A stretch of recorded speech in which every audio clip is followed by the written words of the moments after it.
Kisah Rasulullah terpaksa duel melawan Ali bin Abi Thalib. Ali bin Abi Thalib dikenal sebagai seorang yang kuat dan tangguh. Dengan tubuhnya yang tegap dan fisiknya yang luar biasa, ia selalu keluar sebagai pemenang dalam medan pertempuran. Bahkan Ali pernah mengalahkan 3 sahabat sekaligus dalam pertandingan gulat.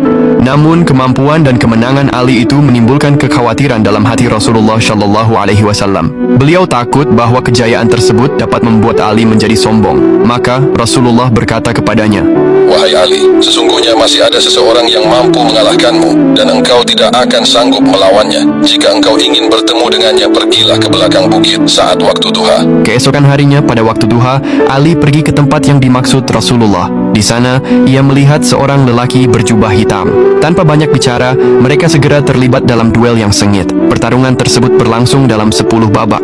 Namun, hanya dalam 3 gerakan saja, Ali berhasil dikalahkan oleh lelaki misterius itu.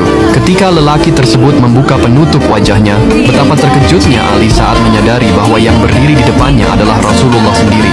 Rasulullah telah menyamar demi memberikan pelajaran kepada Ali. Beliau ingin mendidik Ali tanpa mempermalukannya di hadapan orang banyak.